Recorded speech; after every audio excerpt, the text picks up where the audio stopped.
The sniper lay perfectly still on the ridge, her small custom rifle balanced on a rock. Rangers mocked the weapon for its tiny caliber. "That toy won't stop a charging enemy," they'd laugh. Then came the ambush, hundreds of insurgents surrounding the battalion. With communications down and ammunition dwindling, all seemed lost. Suddenly, a single precise shot rang out. The enemy commander fell. Chaos erupted among the attackers. As the Rangers escaped, their captain looked at her with newfound respect and whispered, "She's the reason we're all still breathing." The entire unit fell silent as the truth about this woman began to unfold.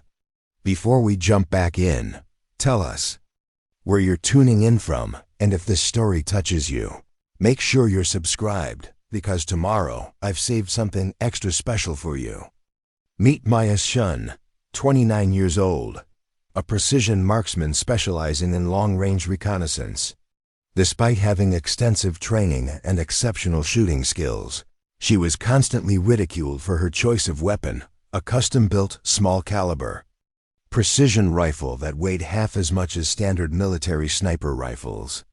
The other Rangers called it her little pea shooter, or the toy gun. They believed real snipers needed heavy, large-caliber weapons to be effective in combat situations. Maya was assigned to observation and intelligence-gathering missions, but rarely given opportunities to demonstrate her marksmanship skills during actual operations.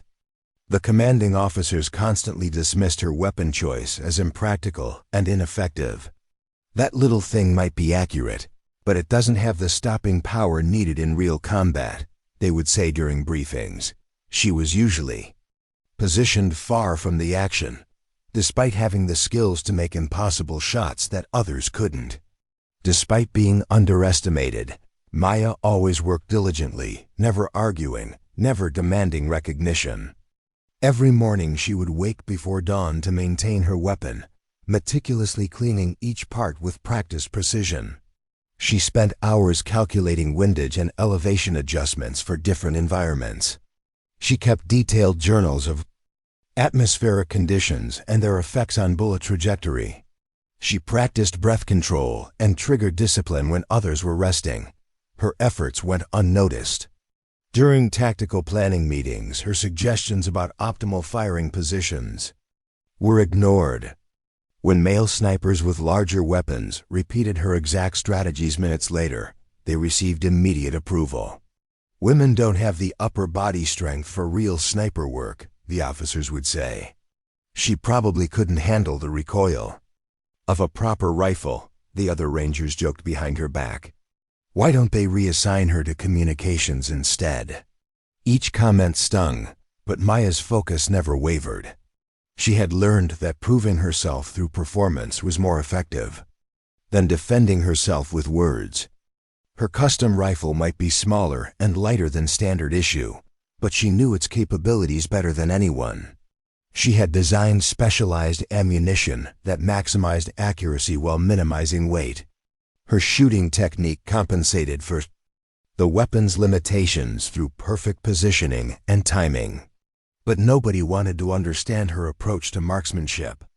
One day, while Maya was conducting reconnaissance from a ridge overlooking the small valley, the battalion received intelligence about possible enemy movement in the area.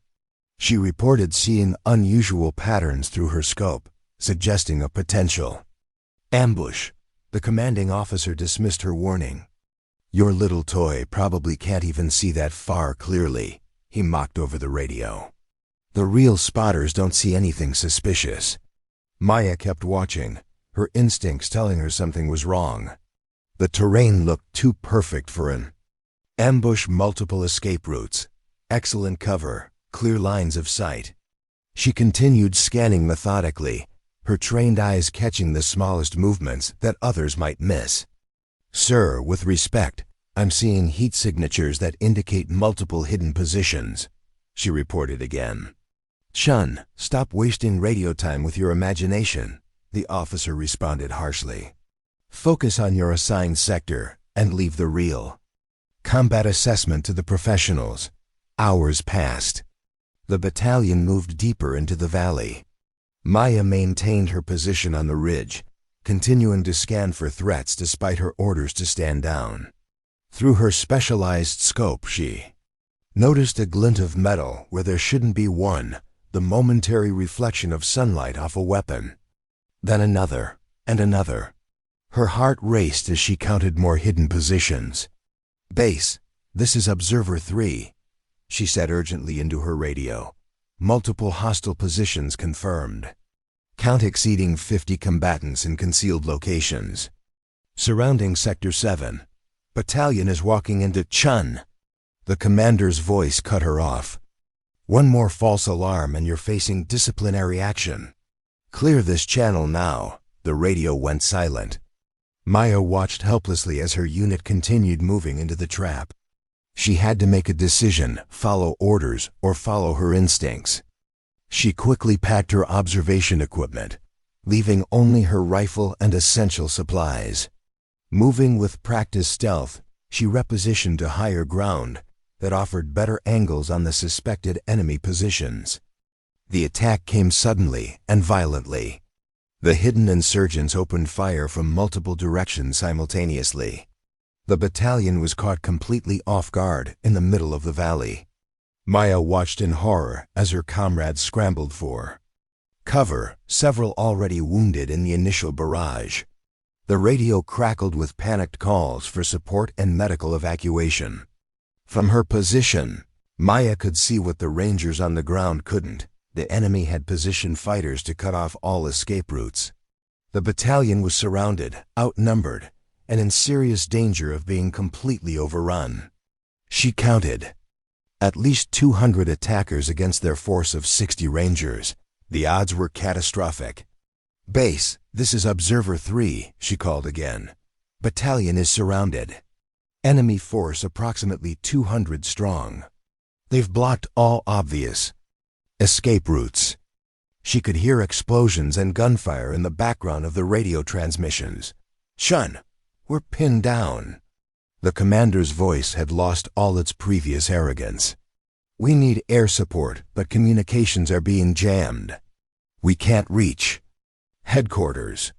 Preparing and narrating this story took us a lot of time, so if you are enjoying it, subscribe to our channel. It means a lot to us. Now back to the story. Maya realized that the enemy had planned this meticulously. They had known exactly where to position signal jammers to block the battalion's long-range communications. However, her position on the ridge was just outside the jamming radius. She could potentially reach headquarters, but that wouldn't be enough to save her comrades. They needed an immediate change in the tactical situation. Through her scope, Maya spotted a group that appeared different from the others, better equipped, moving with more discipline. Among them was a man giving hand signals that the others immediately followed, the commander. If she could disrupt the enemy's command structure, it might give the Rangers a chance to regroup and find an escape route. The distance was extreme, over 1,500 meters. The wind was gusting unpredictably. The enemy commander was partially obscured by vegetation. It was the kind of shot that most snipers wouldn't even attempt, especially with a small caliber weapon like hers. The Rangers who had mocked her toy gun would have called it impossible. Maya knew better. Her lightweight rifle had been custom designed for exactly this kind of precision work. The specialized ammunition she had developed could maintain stability at extreme ranges better than standard military rounds. Her thousands of hours of practice had prepared her for this moment. She slowed her breathing, feeling her heartbeat gradually calm. She factored in distance, wind speed, temperature, humidity, the Coriolis effect from Earth's rotation, and the slight downward slope of the terrain. Her fingers made minute adjustments to her scope. Time seemed to slow as she entered the focused state that elite marksman call, the zone. Maya exhaled completely and held. Her finger took up the slack in the trigger. The rifle cracked, its report quieter than the standard sniper rifles, but still sharp in the mountain air. Through her scope, she watched the bullet's journey, a journey that took nearly 2 full seconds from firing to impact. The enemy commander dropped instantly. His subordinates froze in confusion, looking around frantically for the source of the shot. Maya didn't waste the opportunity. She immediately shifted her aim to the communications specialist standing nearby and fired again. Another hit. Then she targeted the heavy weapons operator, preparing a rocket launcher. 3 precision shots in less than 15 seconds, all at extreme range. The enemy force's coordinated attack began to falter. Without leadership, different groups started acting independently, creating gaps in their previously impenetrable formation. Maya quickly spotted the weak point in their perimeter. "Commander, this is Observer 3, she transmitted. "Enemy leadership neutralized. There's a gap forming in their eastern perimeter near the dry riverbed. If you move now, you can break through." The radio crackled with surprised voices. "How did you never mind? All units, move toward the eastern perimeter. Double time." Maya continued providing cover fire, strategically targeting enemy fighters who threatened the battalion's escape route. Each shot was calculated, precise, and devastating despite coming from her supposedly inadequate weapon. She fired 23 times in total, and each bullet found its mark despite the extreme conditions. The Rangers fought fiercely to reach the gap in the enemy line. Maya watched through her scope as the wounded were carried by their comrades. Nobody was being left behind. As they approached the escape route, a group of insurgents realized what was happening and moved to close the gap. They were too far for the Rangers' weapons to engage effectively. "Observer 3, they're cutting off our escape," the commander shouted over the radio. "We can't reach them." "I see them," Maya replied calmly. "Keep moving, I'll handle it." She adjusted her position slightly and began methodically eliminating the threats. One by one, the insurgents fell. The small caliber of her rifle meant less recoil, allowing her to recover and reacquire targets faster than would be possible with heavier weapons. She fired with a rhythm that seemed almost musical in its precision. Crack, breathe, adjust, crack, breathe, adjust. The battalion reached the gap and began evacuating their wounded through the dry riverbed. Maya provided continuous covering. Fire, preventing the enemy from reorganizing an effective pursuit. Her position on the ridge had become a guardian angel for the entire unit. Once all Rangers had cleared the danger zone, Maya quickly packed her equipment and began moving along the ridgeline. She needed to reach an extraction point before the enemy could send forces to hunt down the sniper, who had dismantled their carefully planned ambush. Hours later, as the surviving Rangers regrouped at their forward operating base, the commanding officer was debriefing the senior staff about their narrow escape. "We would have been completely overrun if not for Observer 3, he explained. "Still processing the events. Chun somehow managed to neutralize their command element with shots that should have been impossible, especially with that small rifle of hers." As he was speaking, the tent flap opened. A special operations team leader walked in. When he saw the commander describing the incident, he stopped and listened intently. His eyes widened with recognition at the mention of Maya Chun's name. "Did you say Chun?" he asked, interrupting the briefing. "Maya Chen?" The commander nodded, surprised by the interruption. "Yes, she's one of our reconnaissance specialists." "Do you know her?" The special operations leader's expression was somewhere between disbelief and awe.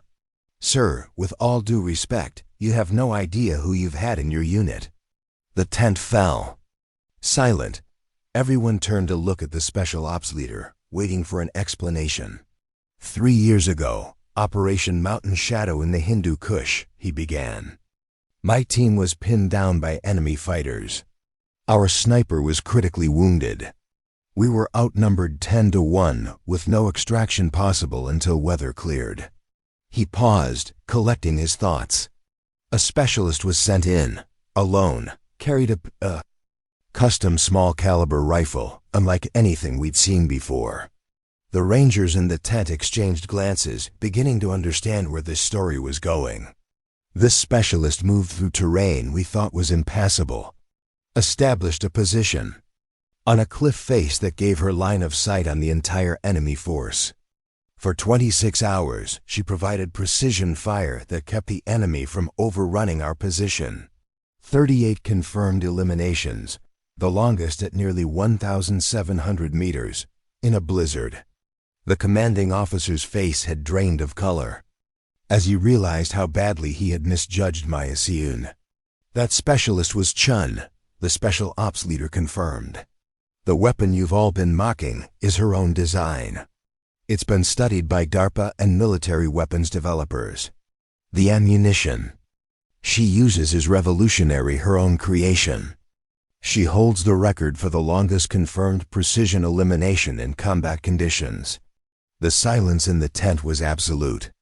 The commander struggled to reconcile this information with the quiet, unassuming reconnaissance specialist he had repeatedly belittled. But her file doesn't mention any of this, he finally managed to say. The special ops leader smiled grimly. Her file says what it needs to say. Some operators and their accomplishments need to remain classified. Some weapons' capabilities are too valuable to advertise. At that moment, Maya entered the command tent to deliver her after-action report. She stopped when she saw the special operations leader. "Captain Ramirez," she said, recognizing him immediately. "Specialist Chun," he responded with unmistakable respect in his voice. "It seems you're still saving entire units with that toy of yours." Maya's expression remained neutral, but her eyes reflected recognition of a fellow professional who understood her capabilities. The atmosphere in the tent had transformed completely. Where once there had been dismissal and mockery, now there was stunned silence and dawning respect. The commanding officer stepped forward, visibly uncomfortable. "Chun, I owe you an apology." "I didn't understand." "No apology necessary, sir," Maya interrupted politely. "You made decisions based on the information you had." She placed her after-action report on the table. "My observations and shot records are all documented here. If there's nothing else, I need to perform maintenance on my weapon." The commander nodded, unable to find appropriate words. As Maya turned to leave, Captain Ramirez called after her. "Chun, the boys from Task Force Sierra still talk about what you did for us in the Hindu Kush. We wouldn't be here without you." She paused at the tent entrance. "Just doing my job, Captain. Same as today." With that, she left to tend to her rifle, the toy gun that had just saved an entire battalion. The story about Maya began to spread throughout the base. Rangers who had previously mocked her weapon now approached her with questions about its design and capabilities. Officers who had dismissed her tactical suggestions now sought her input during mission planning. The entire unit culture began to shift as they realized the quiet specialist in their midst was actually a legend in certain military circles. More details emerged gradually. Maya had been recruited from a championship shooting background, but had rejected traditional military sniper training because she believed conventional wisdom about large caliber weapons was fundamentally flawed. She had developed her own system based on the principle that precision and shot placement were more important than raw power. Military weapons developers had initially rejected her theories until she demonstrated her capabilities in a series of classified trials. Her custom rifle system had outperformed standard military sniper platforms in multiple categories, despite its smaller size and caliber. The program remained classified because it represented a significant tactical advantage enemies prepared for traditional sniper threats would not expect the capabilities Maya's system provided. The commanding officer who had mocked her began studying her after-action reports, trying to understand how she calculated shots that most snipers would consider beyond possible limits. He found himself humbled by the mathematical precision and environmental awareness recorded in her notes. Pages of complex calculations and observations documented a level of expertise he had never encountered. "I don't understand half of what's In these reports, he admitted to his executive officer, "She's calculating factors I didn't even know affected bullet trajectory." Maya continued her duties without seeking recognition or validation. When younger Rangers asked for guidance, she offered it freely. When mission planners requested her input, she provided detailed analysis without reminding them how they had previously ignored her expertise. Her focus remained on performance, not personal vindication. During a subsequent operation, the battalion commander personally requested Maya as their primary sniper support. The same officers who had once relegated her to observation duty now positioned her at the tactical heart of their mission. Her small rifle, once derided as inadequate, was now recognized as the specialized precision instrument it had always been.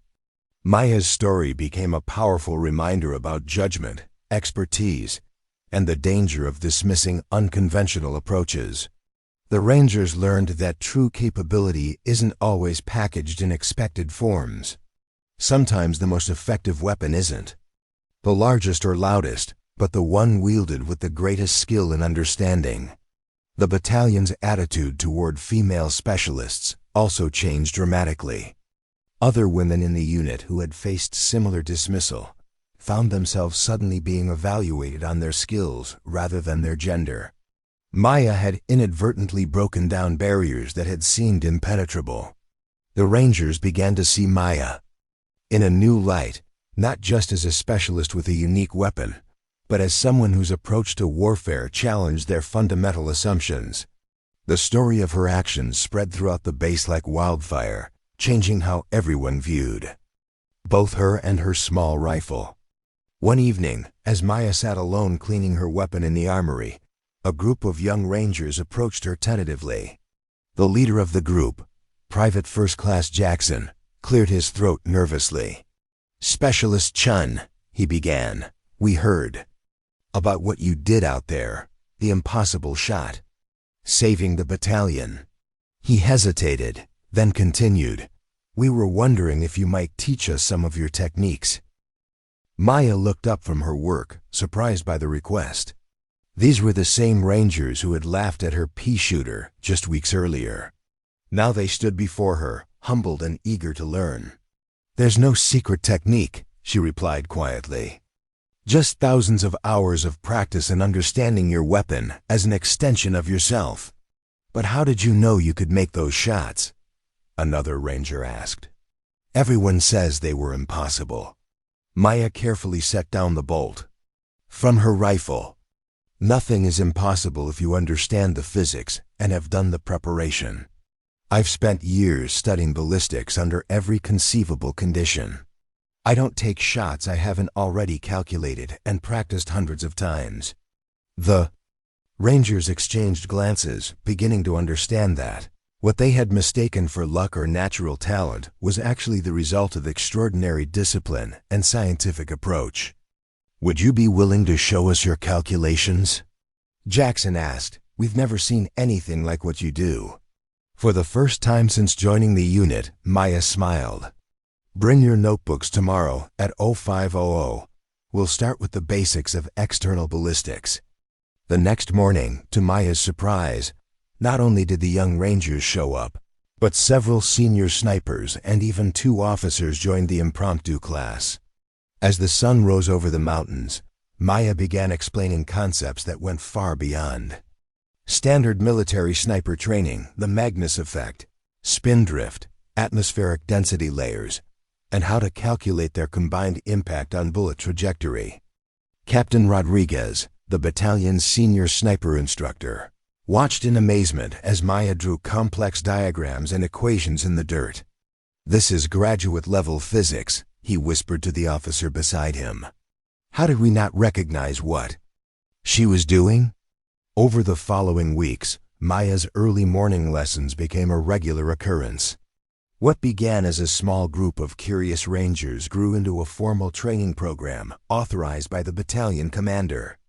Maya found herself teaching concepts she had developed in isolation for years, now eagerly absorbed by soldiers who had once dismissed her. The conventional wisdom about needing large, Powerful rifles comes from an outdated understanding of precision shooting, she explained during one session. With proper bullet design and stabilization, a smaller round can actually maintain better accuracy at extreme distances because it's less affected by crosswinds and atmospheric conditions. She demonstrated by having the unit's top snipers fire their heavy rifles at long-range targets, then showed how her lighter weapon could match or exceed their accuracy, while producing less shooter fatigue and allowing for faster follow-up shots. This isn't about which weapon is better, she emphasized. It's about understanding that different tools serve different purposes.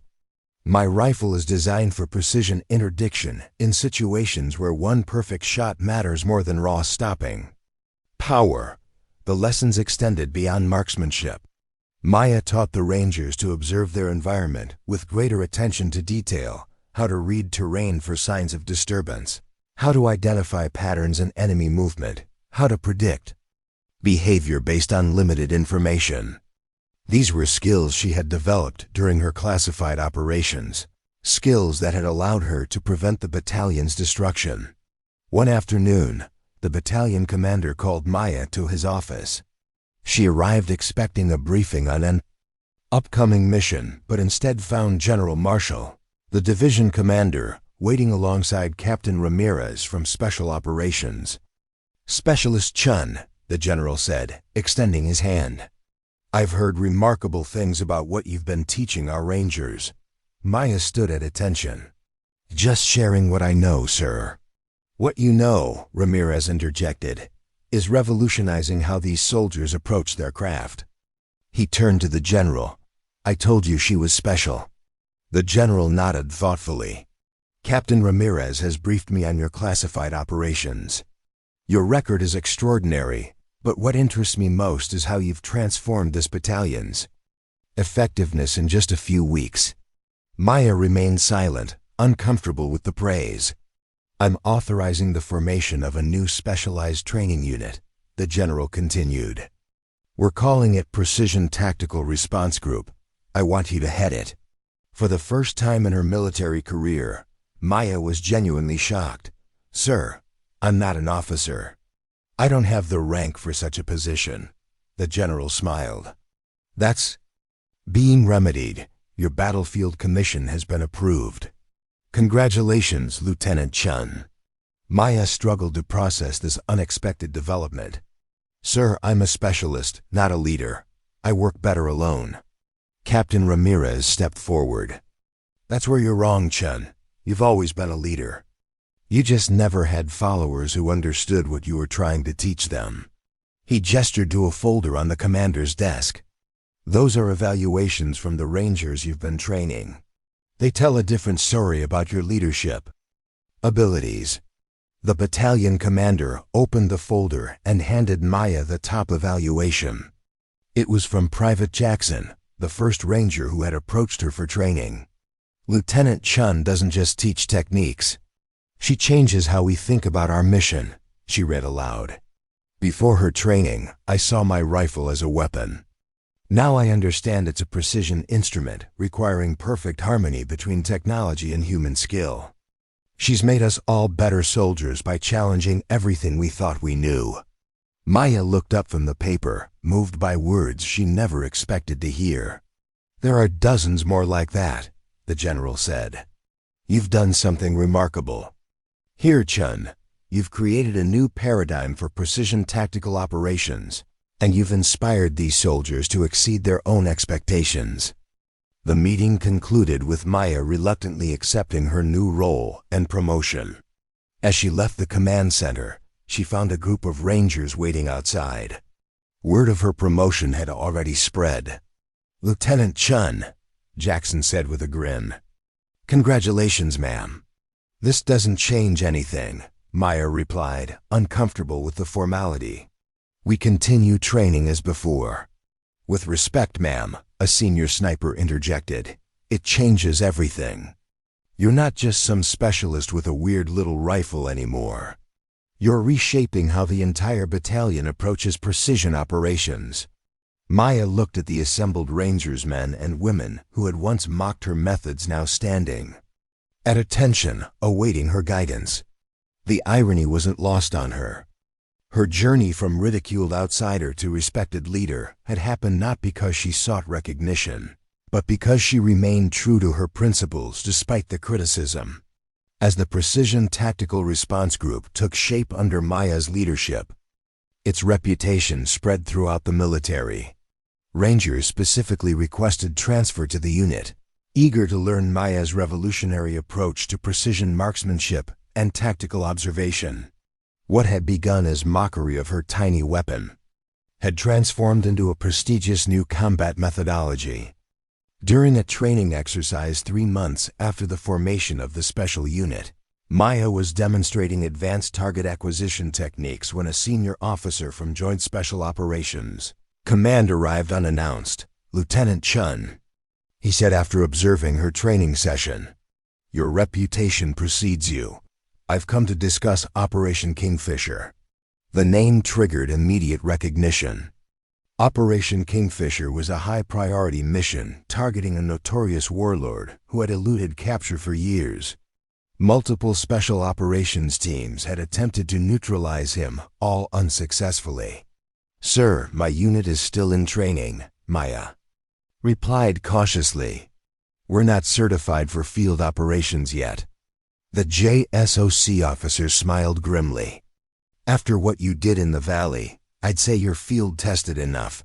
Besides, conventional approaches have failed. We need your unconventional thinking on this." That evening, Maya briefed her team on the classified operation. The target was hiding in a mountain fortress considered virtually impenetrable. Previous attempts to reach him had resulted in casualties with no success. "Standard doctrine says this is impossible," Maya explained, showing satellite imagery of the fortress. "The approach is exposed, the walls are reinforced, and the target never appears in the open." She paused, looking at each team member. "But we're not using standard doctrine." Over the next week, Maya's team analyzed every aspect of the fortress and the target's patterns. They studied weather conditions, guard rotations, and supply movements. They constructed a detailed 3-dimensional model and ran hundreds of simulations. Where previous planners had seen only obstacles, Maya's team identified opportunities.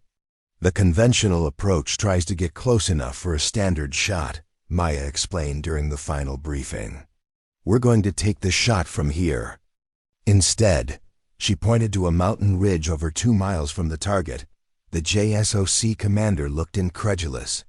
"That's beyond the effective range of any sniper system we have." Maya nodded. "For conventional systems, yes. But my rifle is designed specifically for these conditions, and we've calculated every variable." She displayed pages of complex atmospheric and ballistic calculations. "We'll have a 7-second window when the target moves between buildings. 1 shot, no second chances." The operation was approved despite significant skepticism from traditional military leadership. As Maya's team deployed to their remote position, word spread about the seemingly impossible shot they were attempting. Many senior officers privately predicted failure, unable to imagine how a small-caliber weapon could be effective at such an extreme range. For 3 days, Maya and her spotter remained in position on the distant ridge, collecting environmental data and refining their calculations. The rest of the team established a hidden exfiltration route through terrain considered impassable. Like everything in Maya's approach, they succeeded by challenging assumptions about what was possible. On the 4th day, intelligence confirmed the target would be moving between buildings for a meeting. Maya prepared for the shot that would determine whether her methods would be vindicated or discredited.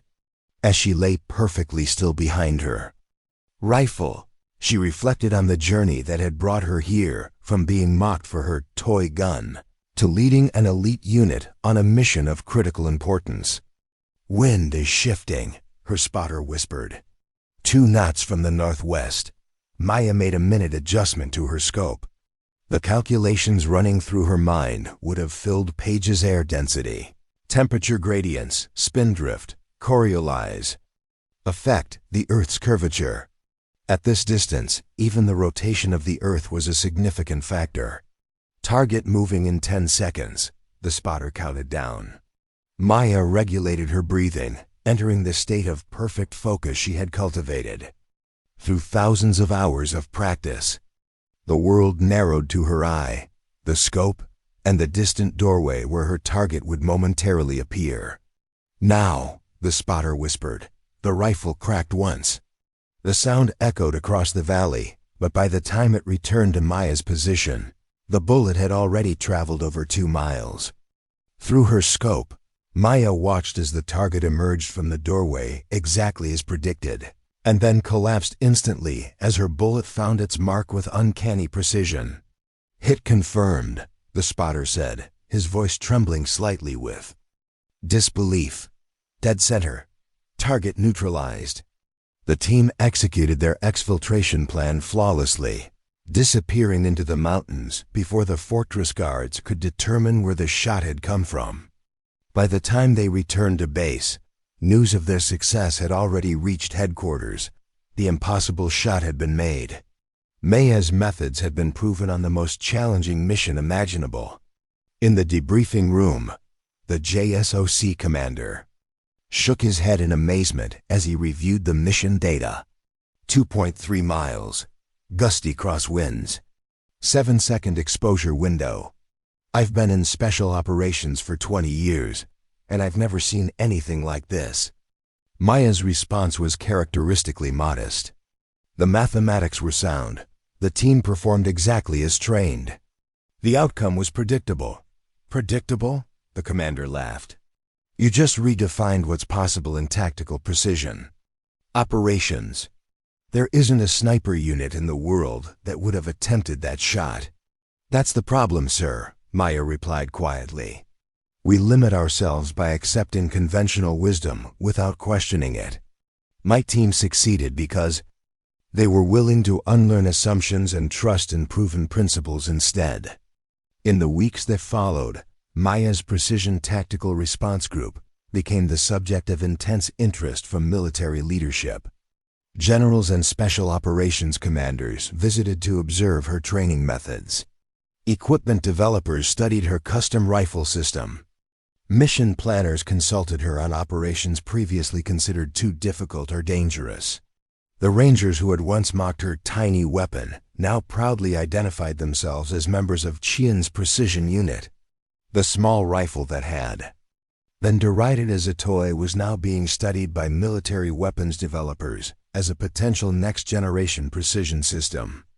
During a rare moment of reflection, Maya's original battalion commander approached her as she worked on modifications to her rifle. "I owe you an apology, Lieutenant," he said quietly. "I didn't just underestimate your weapon. I underestimated you. I was so convinced by traditional doctrine that I couldn't see the innovation right in front of me." Maya looked up from her work. "Sir, conventional wisdom becomes conventional for a reason. It works in most situations. My approach is specialized for specific scenarios." "That's generous of you," he replied. "But the truth is, we created a culture that mocked innovation instead of exploring it. You could have been developing these techniques for the entire battalion if we'd listened sooner." Maya considered this, perhaps. But adversity has its advantages. Being forced to prove myself repeatedly made my methods more rigorous. Having to overcome skepticism made my calculations more precise. The commander nodded thoughtfully. "There's wisdom in that. Still, I wonder how many other innovations we've missed because they didn't fit our preconceptions." This conversation sparked something in Maya. Beyond her technical expertise, she realized she had gained something, equally valuable insight, into how military culture could both resist and eventually embrace change. Her journey from ridiculed specialist to respected leader contained lessons beyond marksmanship. During a subsequent training session with new recruits to her unit, Maya shared this perspective. "The most dangerous weapon isn't a rifle, regardless of its caliber," she told them. "It's closed-minded thinking. The enemy we often fail to defeat is our own resistance to innovation. She demonstrated by having the trainees fire conventional rifles at long-range targets, then showed how her different approach yielded better results. "I'm not teaching you just to shoot differently," she explained. "I'm teaching you to think differently. Question assumptions, test hypotheses. Respect tradition, but be willing to improve upon it." One trainee raised his hand. "Ma'am, how did you keep going when everyone said your methods were wrong? Didn't you ever doubt yourself?" Maya considered the question carefully. "I questioned my calculations constantly. I refined my techniques based on results. But I never doubted the fundamental principle that precision matters more than power, that understanding physics trumps following doctrine without question." She picked up her small rifle, the weapon that had once been the source of mockery and was now the symbol of a revolutionary approach to combat operations. "This rifle taught me something important," she continued. "True strength isn't about size or volume. It's about applying the right force in precisely the right place at exactly the right moment. That principle applies to everything: weapons, tactics, leadership, life itself." The trainees absorbed her words, understanding they were learning something that went beyond marksmanship training. Maya's unit was developing not just elite shooters, but critical thinkers, who would challenge assumptions throughout their military careers. As Maya's reputation grew, she received an unexpected communication, an invitation to address the graduating class at the Army Sniper School. The same institution that had initially rejected her unconventional methods now wanted her to share her expertise with the next generation of military marksmen.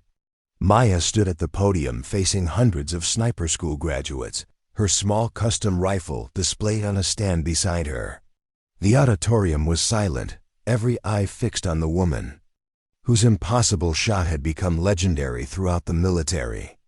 Behind her sat generals, special operations commanders, and weapons development officials, all eager to hear from the sniper who had revolutionized precision combat tactics. 3 years ago, I was rejected by this very institution, Maya began, her voice calm but carrying to every corner of the room. My application was returned with a note saying my theories about small caliber precision shooting were contrary to established doctrine, and my weapon design was impractical for combat applications. She paused, allowing her gaze to sweep across the audience. That rejection was the best thing that ever happened to me. Surprised murmurs rippled through the crowd. It forced me to prove my theories without institutional support. It required me to test my methods under the harshest possible scrutiny, the mockery of my peers, and the dismissal of my superiors. It demanded that I validate my approach not through academic arguments, but through flawless performance in actual combat conditions. Maya gestured to her rifle. This weapon has been called many things: a toy, a pea shooter, inadequate, unconventional. What nobody called it, until recently, was what it actually is, the product of rethinking every assumption about long-range precision shooting. She activated a display screen showing the internal workings of her custom rifle system. Standard doctrine told us that bigger bullets traveling faster equals better performance. Physics told me something different, that bullet stability, consistency, and precision placement matter more than raw power. Standard doctrine said we needed heavy platforms to manage recoil. Engineering principles showed me that redesigning the recoil system could achieve better results with half the weight. The technical details captivated the weapons specialists in the audience, but Maya shifted her focus to the graduating snipers themselves. But I didn't come here to talk about rifle design. I came to talk about something more important, the mindset that allows innovation to flourish even in the face of institutional resistance. She stepped away from the podium, picking up her rifle with practiced ease. Each of you has completed one of the most demanding training programs in the military. You've mastered marksmanship fundamentals, fieldcraft, and tactical principles. That's commendable. But your education is just beginning. Maya held up her rifle. This weapon exists because I questioned everything I was taught. Not out of arrogance or rebellion, but out of genuine curiosity and commitment to improvement. That's the mindset I want to challenge you to develop. For the next hour, Maya shared stories from her journey, the ridicule she faced, the lonely hours of testing and refining her techniques, the breakthrough moments that validated her approach, and ultimately, the mission where one shot from her toy gun saved an entire battalion. Innovation rarely comes from within established systems, she explained. It emerges from the margins, from people who see possibilities where others see only limitations. Your challenge isn't just to master the skills you've been taught, but to continually ask if there might be a better way. As Maya concluded her address, the auditorium erupted in standing applause. The commandant of the sniper school approached the podium. Lieutenant Chen has agreed to help us develop a new advanced curriculum incorporating her methodologies, he announced. Furthermore, her rifle system is being evaluated for wider deployment based on its proven field performance. The recognition was gratifying, but Maya found herself more moved by what happened after the formal ceremony. A group of female sniper candidates approached her, their expressions a mixture of awe and determination. "Ma'am," one said, "your story changed everything for us. When instructors said women couldn't handle the physical demands of sniper operations, we pointed to your record. When they said smaller-framed shooters would struggle with heavy weapons, we cited your research on alternative systems. You made it impossible for them to dismiss us." Maya hadn't considered this aspect of her impact. She had been so focused on proving her theories about precision shooting that she hadn't fully appreciated how her success was opening doors for others who didn't fit the traditional mold. "The best way to honor that legacy," Maya told them, "is to excel through undeniable competence. Don't just meet the standard, redefine it. Your presence in this program isn't just about your individual careers. It's about expanding our understanding of what's possible." That evening, at a reception hosted by military leadership, Maya found herself in conversation with General Harrison, the Army's Chief of Weapons Development. "We've been analyzing your rifle system," he said. "The performance data is remarkable. Lower weight, reduced ammunition burden, higher precision at extreme ranges, minimal sound signature. It challenges many of our fundamental assumptions." Maya nodded. "That's the point, sir. Assumptions should always be subject to testing and refinement. We'd like to put your system into wider production," the general continued. "With your guidance, of course. This could represent a significant advancement in our precision capabilities." The offer was everything Maya had once hoped for. Institutional validation of her approach, the opportunity to see her innovations adopted throughout the military. Yet she found herself hesitating. "With respect, General, simply manufacturing the rifle misses the larger point. The weapon is just hardware. The real innovation is in the approach to precision operations, the integration of advanced mathematics, environmental analysis, and fundamentally different tactical principles." The general considered this. "What are you suggesting, Lieutenant?" "A comprehensive program," Maya replied. "Not just new weapons, but new training methodologies, new tactical doctrines, new ways of thinking about precision as a force multiplier. Half the value of my system comes from the shooter's understanding of the underlying principles." This conversation led to the creation of the Advanced Precision Tactical Institute, with Maya as its founding director. The institute became a center for rethinking not just sniper operations, but the entire concept of precision in military operations. Under Maya's leadership, the institute developed training programs that combined rigorous mathematical modeling with practical field applications. Graduates emerged not just as skilled marksmen, but as tactical problem solvers, who could apply precision principles across diverse mission profiles. The rifle that had once been mocked as a toy became the template for a new generation of precision weapons. More importantly, the mindset that had created it, questioning assumptions, Applying first principles thinking, valuing precision over power, began to influence military doctrine beyond the sniper community. During this period of institutional success, Maya never forgot the lessons of her early struggles. She established a special innovation track within the Institute specifically for unconventional thinkers, whose ideas had been rejected elsewhere. She created what she called the Contrarian Council, a group tasked with challenging every new doctrine or technology the Institute developed. The moment we become comfortable with our assumptions is the moment we stop advancing, she often told her staff. Institutionalizing innovation is a paradox we must continuously navigate. 6 months after the Institute's founding, Maya received intelligence about a developing hostage situation in a remote region.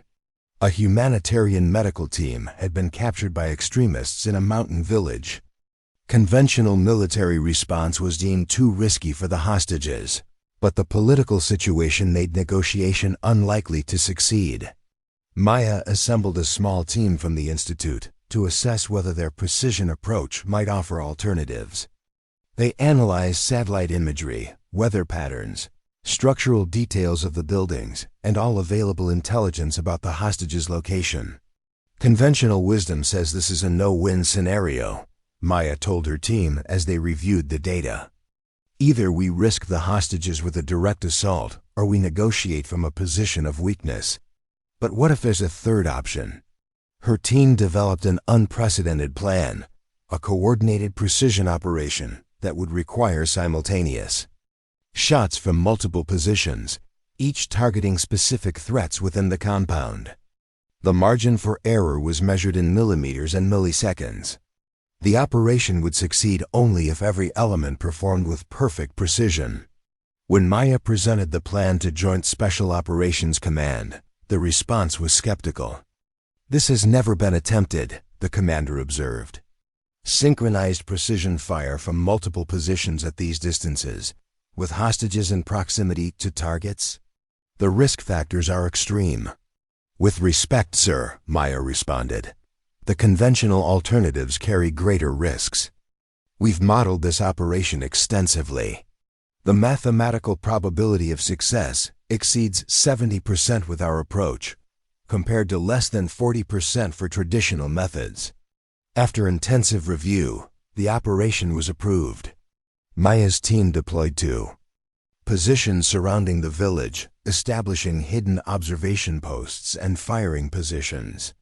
For 3 days they gathered environmental data, refined their firing solutions, and monitored the movements of the hostage-takers.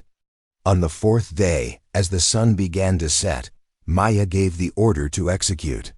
8 precision shooters fired simultaneously, each targeting a specific threat with extraordinary accuracy. The operation was over in less than 3 seconds. All hostage-takers were neutralized. Not a single hostage was harmed. The success of this mission validated Maya's approach at a whole new level. It demonstrated that precision principles could be applied not just by individual snipers, but by coordinated teams addressing complex tactical problems. It showed that mathematics and physics, properly applied, could achieve results that brute force could not. In the after-action briefing, the JSOC commander shook his head in amazement. "I've been in special operations for 25 years, he said. "I've never seen anything executed with this level of precision. You've developed something revolutionary here." Maya deflected the praise to her team. They performed exactly as trained. The outcome was a mathematical certainty, not a miracle. "That's exactly what makes it revolutionary," the commander replied. "You've removed chance from the equation. You've made the extraordinary predictable." Word of the operation's success spread throughout the special operations community. Maya's institute began receiving requests for training and collaboration from elite units around the world. The Chen method, as it came to be known, was no longer dismissed as an unconventional curiosity. It was recognized as the future of precision tactical operations. A year after the founding of the Institute, Maya received an unexpected visitor, the battalion commander, who had once mocked her toy gun, was now a colonel overseeing combat training doctrine. "I've come to make amends," he said when they met in her office, "and to learn." Maya invited him to observe a training exercise where institute students were demonstrating advanced precision techniques. The colonel watched in silence as shooters half the size of traditional snipers, using rifles much smaller than standard issue, consistently hit targets at ranges once considered impossible. "I was so wrong," he admitted afterward. "Not just about you or your rifle, but about my entire approach to evaluating innovation.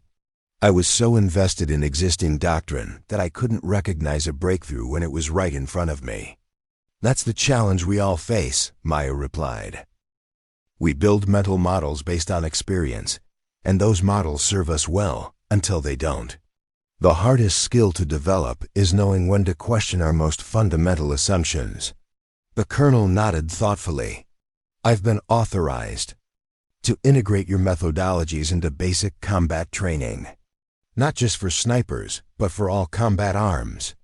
The principles you've developed, precision over power, mathematical analysis over rule-of-thumb estimates, questioning assumptions rather than following doctrine blindly, these have applications far beyond marksmanship." This conversation marked a turning point. Maya's approach, once ridiculed as impractical, was now being incorporated into fundamental military training.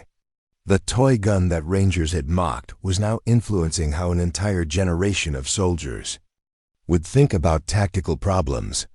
As the Institute continued to grow, Maya remained focused on innovation rather than accolades. She established a research division specifically tasked with exploring questions that conventional military thinking considered settled.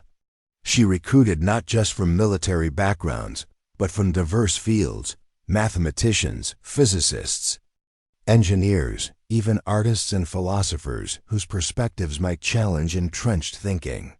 "The next breakthrough won't come from doing what we already do slightly better," she often said. "It will come from fundamentally rethinking our approach to problems we thought we had already solved." 3 years after the Valley incident that had first revealed her extraordinary capabilities, Maya was promoted to major and given expanded authority to implement her precision methodologies throughout special operations. The woman once dismissed as having an inadequate weapon was now reshaping how the military approached its most challenging missions.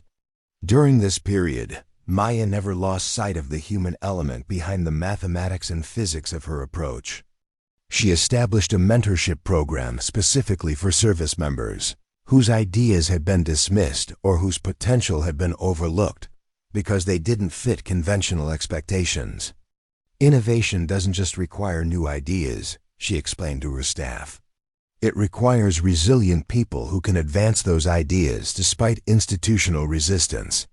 Our job isn't just to develop new technologies and techniques, it's to nurture the unconventional thinkers who will create the breakthroughs we haven't yet imagined."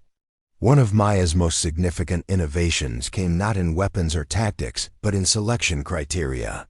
Traditionally, special operations units had prioritized physical strength and endurance, attributes that naturally favored certain body types. Maya developed alternative assessment methods that identified candidates with exceptional precision skills, environmental awareness, and mathematical aptitude, regardless of their physical size or gender. "The battlefield is changing," she argued. When her approach faced resistance, technology is creating opportunities for precision to overcome raw power. We need operators who excel in these new domains, not just those who fit our traditional image of what a warrior should be. The results spoke for themselves. Units incorporating Maya's selection criteria and training methodologies consistently outperformed traditional units in complex precision operations. Missions once considered too risky due to collateral damage concerns became executable with Maya's teams, whose extraordinary accuracy minimized risk to non-combatants.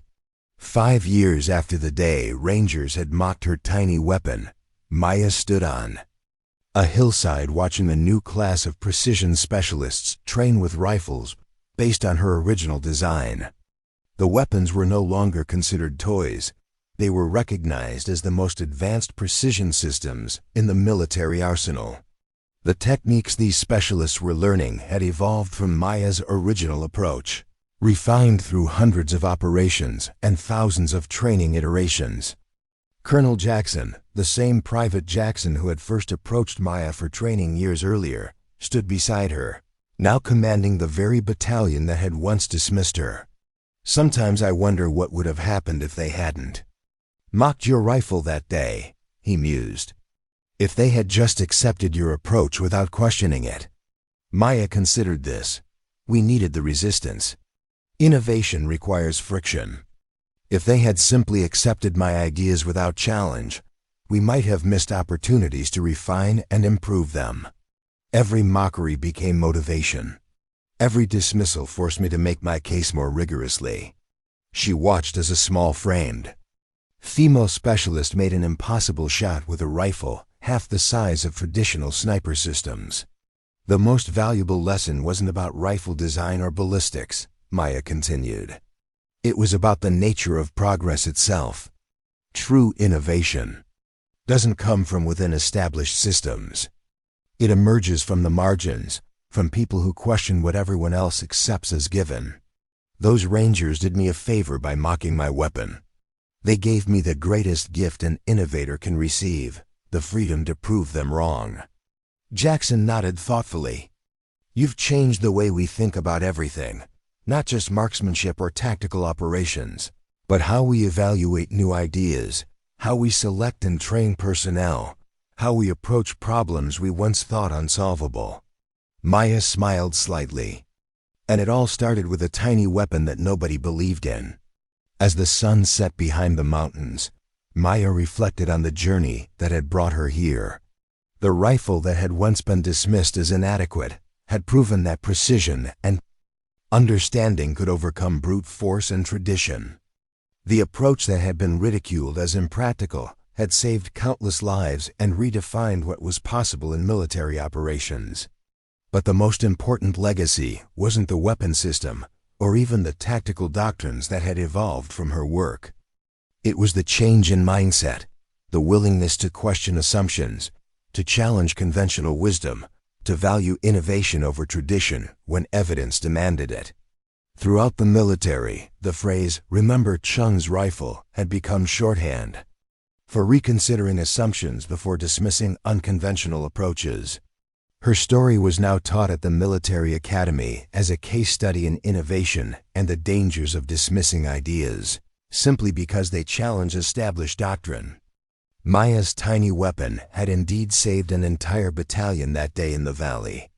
But its greater achievement was saving countless others by transforming how the military approached precision, innovation, and the recognition of talent, regardless of its package. As Maya watched the new generation of precision specialists practice their craft, she knew her work wasn't finished. There would always be new assumptions to challenge, new conventional wisdom to question, new breakthroughs waiting just beyond the boundaries of accepted thinking. The lesson of her journey wasn't just about marksmanship or weapon design. It was about having the courage to stand by your convictions when everyone else thinks you're wrong. It was about the power of quiet competence over loud confidence. It was about understanding that true strength comes not from size or volume, but from applying the right force in precisely the right place at exactly the right moment. This story isn't just about one good person or one innovative weapon. It reminds us that greatness often comes from the most unexpected sources. Maya's journey shows us that sometimes the smallest actions create the biggest changes in our communities and institutions. We don't need to fit the expected image of what a hero or innovator should be. We just need the courage to stand by our convictions and the patience to let results speak for themselves. Look around you today. Who's being dismissed because their ideas challenge conventional thinking? Who's being overlooked because they don't fit our image of what a leader or innovator should look like? Maybe it's the quiet team member whose suggestions are ignored in meetings. Maybe it's the unconventional thinker whose methods seem strange until you see their results. Maybe it's the person who questions approaches everyone else takes for granted. Real innovation doesn't announce itself with fanfare. It often appears first as an oddity, a curiosity, something easy to dismiss or mock. The true visionaries aren't those who fit perfectly within existing systems. They're the ones who see beyond those systems to possibilities others can't yet imagine. You have the power to be someone's Maya Chen today. You can be the one who recognizes potential where others see only deviation from the norm. You can be the one who judges ideas by their results rather than their conformity to expectations. You can be the one who understands that the next breakthrough will likely come not from the center, but from the margins. Thank you for following this story. Remember, the most powerful weapon isn't a rifle of any size. It's the courage to stand by your convictions when everyone else thinks you're wrong. It's the patience to let results speak when words alone won't suffice. It's the wisdom to know that true innovation rarely comes in expected packages. The next time you encounter an idea that challenges your assumptions, remember Maya's tiny rifle. Remember that the most transformative innovations often appear first as objects of ridicule before they reveal themselves as visions of the future. And remember that sometimes, the smallest weapons create the biggest changes when placed in the hands of those with the precision to use them perfectly. 10 years after Maya Chun's revolutionary shot saved a battalion, her influence had spread far beyond military circles. The principles she had developed, questioning fundamental assumptions, valuing precision over power, and recognizing talent, regardless of package, had inspired innovations across numerous fields. Her story had become a symbol for outsiders whose ideas challenged established systems. On a crisp autumn morning, Maya stood before a different audience than she was accustomed to, not military personnel, but hundreds of young engineers, scientists, and entrepreneurs at the Global Innovation Summit. The auditorium was packed with people eager to hear from the woman whose tiny weapon had sparked a revolution in military tactics and, more importantly, in how institutions evaluate unconventional ideas. Innovation doesn't wear a uniform, Maya began, her quiet voice carrying through the silent hall. It doesn't arrive in expected packages or follow established protocols. True breakthroughs often begin as anomalies, as oddities that established systems initially reject. She paced slowly across the stage, her movements precise and economical, just like her shooting style. My journey began with rejection, a weapon design dismissed as inadequate, a methodology ridiculed as impractical, a perspective ignored because it didn't align with traditional doctrine. That rejection could have been the end of my story. Instead, it was just the beginning. The audience leaned forward, captivated not by dramatic gestures or loud rhetoric, but by the quiet intensity of a woman who had transformed an entire field through sheer competence and unwavering conviction. The most dangerous obstacle to innovation isn't external resistance, it's the internal voice that tells you to conform, to compromise your vision to fit existing expectations.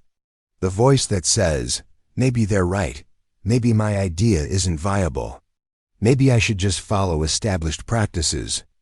Maya paused, letting her gaze sweep across the audience. That voice is reasonable, it's prudent, and it's the enemy of every breakthrough that has ever changed the world. She shared the story of her tiny rifle, how it had been mocked, how senior officers had dismissed her theories about precision ballistics, how even fellow snipers had laughed at her toy gun. Then she described the moment when one perfect shot from that ridiculed weapon had saved hundreds of lives and transformed military doctrine. But this isn't just about military innovation, Maya continued. It's about how we evaluate new ideas in every field. It's about our reflexive tendency to dismiss approaches that challenge our fundamental assumptions. She invited to the stage several individuals whose unconventional innovations had initially faced severe skepticism. A medical researcher whose alternative treatment protocol had been ridiculed by established hospitals until its superior outcomes became impossible to ignore. An architect whose sustainable building designs had been dismissed as impractical until they outperformed traditional structures in every metric. A software developer whose algorithm had been rejected by major companies until it revolutionized data processing. What unites these stories? Maya asked. Not just the familiar pattern of rejection followed by vindication. Something deeper, the courage to stand by evidence-based conviction when consensus stands against you. The patience to let results speak when words alone cannot persuade. The summit had anticipated a technical presentation about military innovation. Instead, Maya delivered something more profound, a master class in the psychology and sociology of breakthrough thinking. She dissected the institutional barriers that prevent recognition of paradigm-shifting ideas.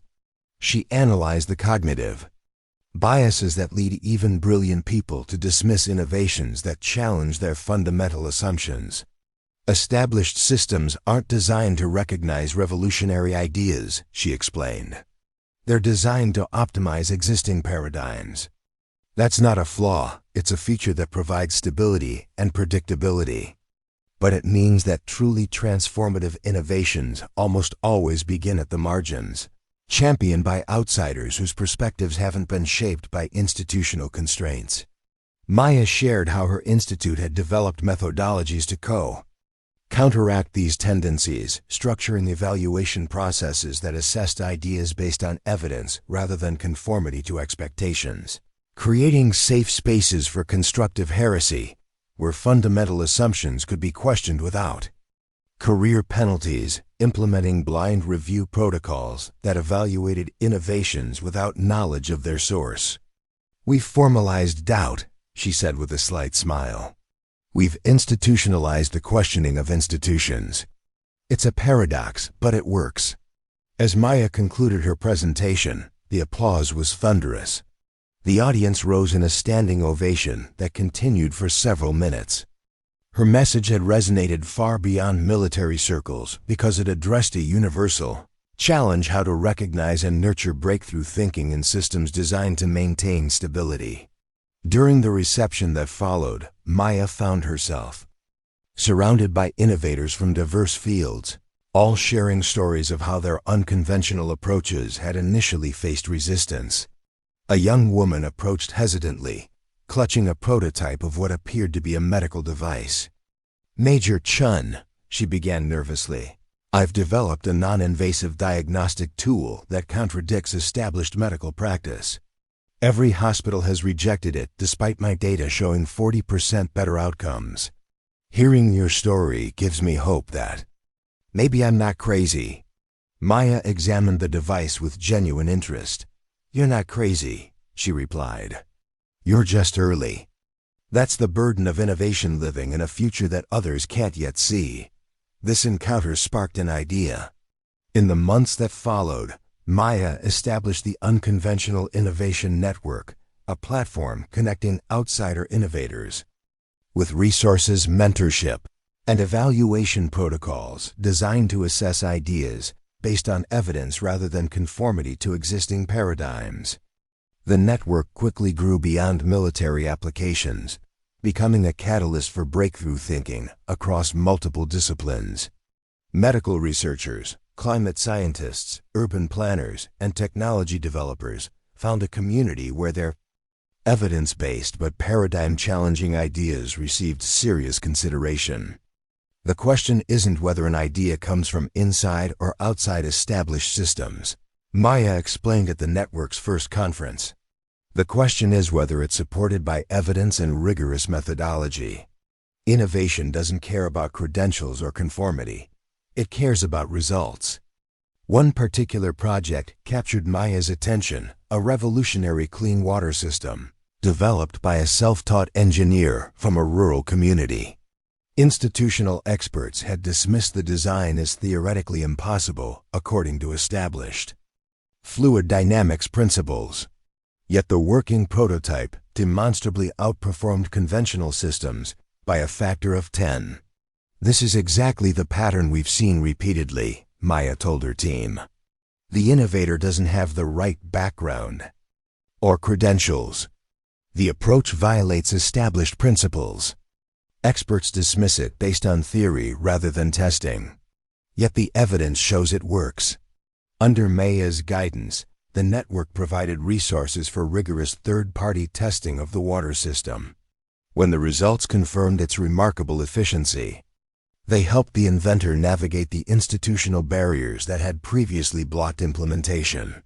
Within 2 years, the system was providing clean water to communities across 3 continents, saving thousands of lives.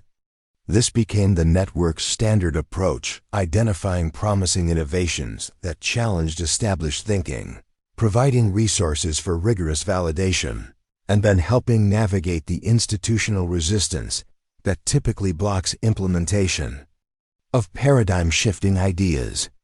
We're not just supporting individual innovations, Maya explained to her growing team.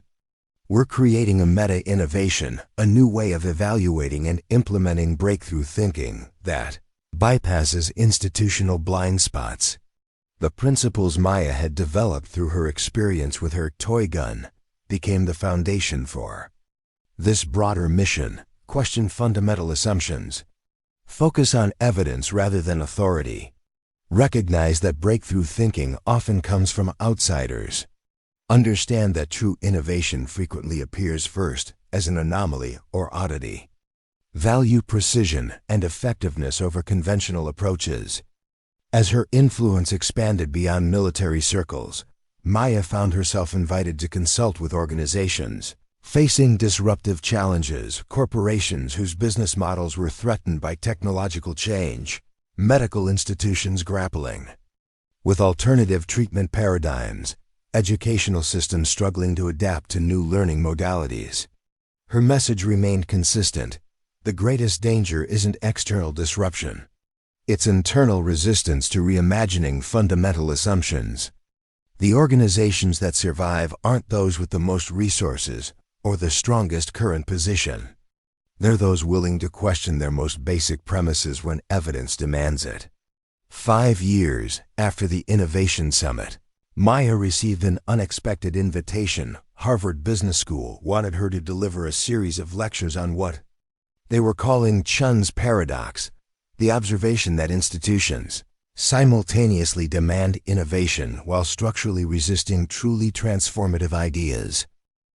The lecture hall was filled beyond capacity as Maya took the podium. Business leaders, academic researchers, and students had gathered to hear from the woman whose unconventional approach to innovation had influenced fields far beyond her military origins. Chun's paradox isn't really a paradox at all, she began, characteristically dismissing the concept named after her. It's a natural consequence of how institutions function. Organizations optimize for stability and predictability. Breakthrough innovation introduces instability and unpredictability. This tension isn't a bug, it's a feature of organizational design. Over the course of 3 hours, Maya dissected this tension with surgical precision. She explained how innovation happens not despite institutional resistance, but because of it. How the friction between visionary thinking and established systems actually refines and strengthens truly valuable breakthroughs. How the most important innovations are those that initially appear most threatening to established paradigms. The most dangerous phrase in any organization isn't "this is impossible," she told the rapt audience. It's "this is how we've always done it." The first is a hypothesis that can be tested. The second is a boundary that prevents testing altogether. As Maya's ideas spread through academic and corporate circles, she found herself increasingly drawn to a specific challenge: how to create systems that could recognize and nurture breakthrough thinking while maintaining necessary operational stability. This wasn't just a theoretical question. It had practical implications for organizations facing disruptive change. Most innovation initiatives fail because they're grafted onto systems designed for optimization, not transformation, she explained to a group of corporate leaders. You can't just create an innovation department while maintaining all the structures and incentives that suppress unconventional thinking. You need to redesign the entire ecosystem. Under Maya's guidance, several organizations implemented what came to be known as Chun structures, organizational designs with built-in mechanisms for identifying, testing, and implementing ideas that challenged fundamental assumptions. These structures included blind evaluation protocols, dedicated resources for constructive heresy, and career paths that rewarded evidence-based challenges to established doctrine. The results were remarkable. Companies implementing Chun structures consistently outperformed competitors in adapting to disruptive change. Healthcare institutions adopting these principles showed superior patient outcomes and faster implementation of beneficial innovations. Educational systems using this approach demonstrated greater adaptability to emerging learning modalities.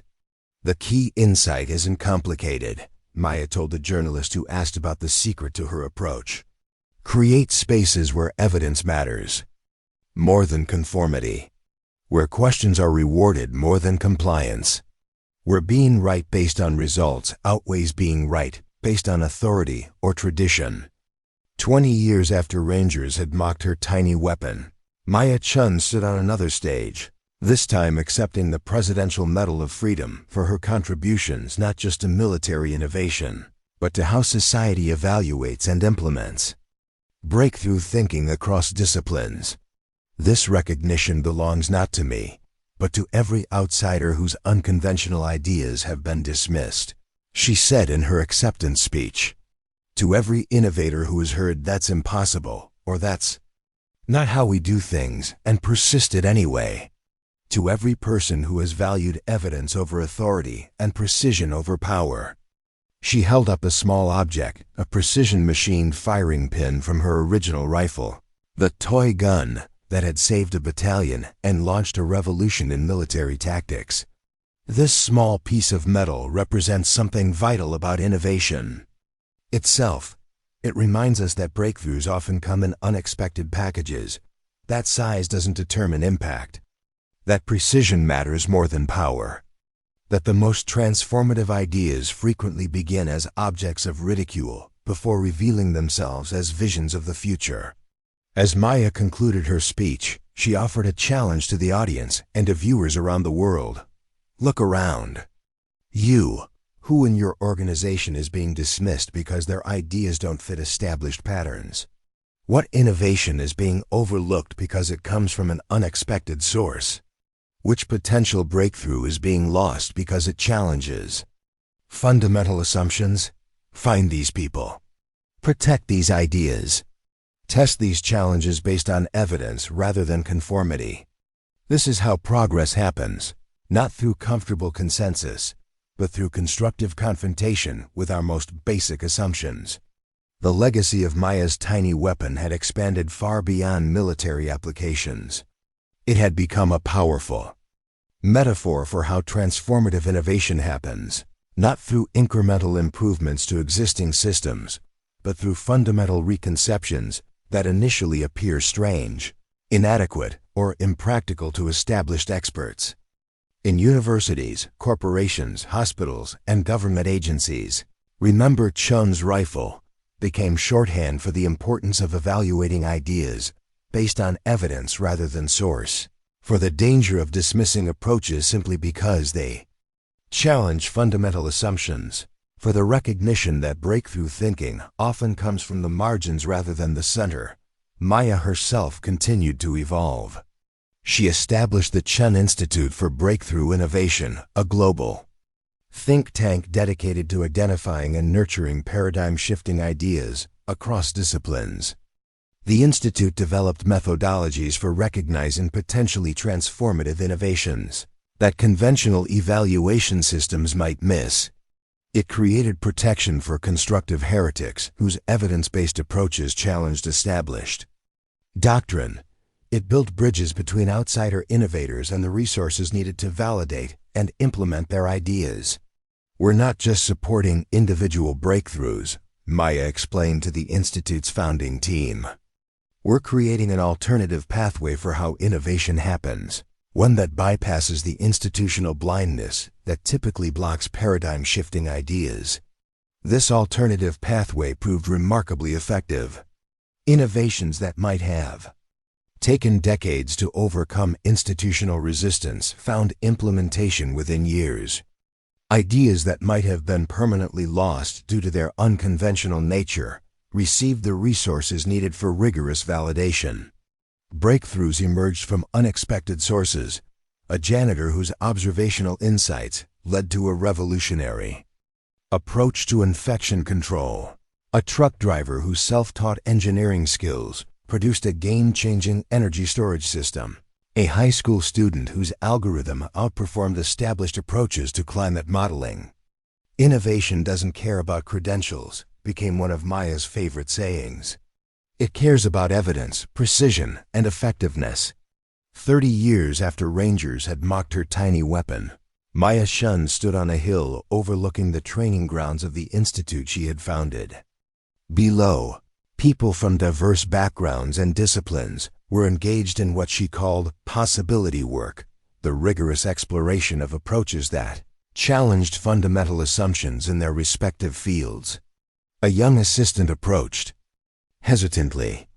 "Major Chun," she said, using the military title Maya still preferred despite her many subsequent honors.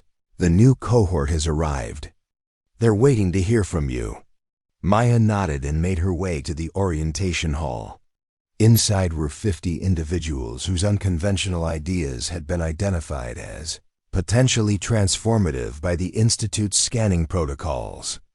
They came from different countries, different disciplines, different educational backgrounds. What united them was that each had developed an approach that challenged established thinking in their field, and each had faced institutional resistance, despite promising evidence. As Maya entered, the room fell silent. Many had read her story or heard her speak, but meeting her in person still carried special significance. She wasn't just a successful innovator. She was a symbol of persistence in the face of dismissal, of the possibility that today's ridiculed idea might become tomorrow's new paradigm. "Welcome to the margins," Maya began with a slight smile. "It's uncomfortable here. It's lonely. It's full of doubt and second-guessing. People with impressive credentials will tell you you're wrong. Institutions with long histories will reject your approach without testing it. Peers will choose safer paths and suggest you do the same." She paused, looking at each face in turn. And yet, this is where breakthroughs happen. Not in comfortable consensus, but in the tension between what is and what could be. Not in the center of established systems, but at the edges where different perspectives intersect. Not in conformity to existing patterns, but in the courage to imagine alternatives. Maya shared her own journey, the mockery of her tiny weapon, the dismissal of her theories, the lonely years of refinement and testing, and finally the moment when one perfect shot had demonstrated what was possible when precision replaced power, and evidence trumped authority. "Your paths will be different," she continued. "Your fields are diverse. Your challenges are unique, but the pattern is universal. Breakthrough thinking almost always begins as an anomaly, something that doesn't fit established models or expectations. And anomalies are almost always initially rejected, not because they're wrong, but because they're uncomfortable. They force us to question assumptions we didn't even know we were making." She outlined how the Institute would support their work, providing resources for rigorous testing, creating protection from institutional pressures, connecting them with others facing similar challenges in different fields, helping navigate the complex landscape of implementation once their ideas were validated. Maya concluded that the most important resource they offered wasn't financial or technical. It was a community that understands, a space where their approach would be evaluated based on evidence rather than conformity, where questions are welcomed rather than suppressed, where being right through results matters more than being right through authority. As she looked at these innovators, each carrying an idea that might transform their field if given the chance to develop, Maya reflected. On the journey that had brought her here. The tiny rifle that had been mocked had not just saved a battalion. It had launched a revolution in how we recognize and nurture breakthrough thinking. She told them with quiet intensity that their ideas mattered. Not because they would all succeed. Many wouldn't, at least not in their current form. They mattered because questioning fundamental assumptions is how humanity progresses, because precision often matters more than power, because the most transformative innovations frequently begin as objects of ridicule before revealing themselves as visions of the future. As Maya concluded her orientation, a young engineer raised her hand, asking Major Chun how she maintained conviction when everyone said she was wrong. When experts with far more experience and credentials dismissed her approach without even testing.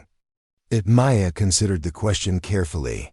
It went to the heart of the innovator's dilemma, the lonely space between personal conviction and institutional rejection. She replied that you focus on evidence, not opinion. You test rigorously. You refine continuously. You distinguish between valid critique that improves your work and dismissal that simply reinforces existing paradigms. And you remember that throughout history, breakthrough thinking has almost always initially appeared as error to established systems. She smiled slightly, explaining that in other words, you transform rejection from an endpoint into a beginning. You use it not as a signal to conform but as motivation to prove your case through undeniable results. That's the innovator's path, not arguing but demonstrating. Not persuading with words but convincing through outcomes that speak for themselves. As the orientation concluded, Maya watched the cohort of innovators begin connecting with each other and with the Institute's resources. Each carried an idea that challenged fundamental assumptions in their field. Each had faced institutional resistance. Each stood at the beginning of a journey that might transform their discipline, if they had the courage to maintain their conviction and the patience to let results speak when words alone couldn't persuade. And in that moment, Maya Chen saw the true legacy of her tiny weapon, not just a revolution in military tactics, but a model for how breakthrough innovation happens across all fields. A reminder that transformative ideas rarely come in expected packages. A demonstration that precision often matters more than power. A proof that sometimes the smallest catalysts create the largest changes when applied at precisely the right point with perfect understanding of underlying principles. Up next, you've got 2 more standout stories right on your screen. If this one hit the mark, you won't want to pass these up. Just click and check them out. And don't forget to subscribe and turn on the notification bell so you don't miss any upload from us.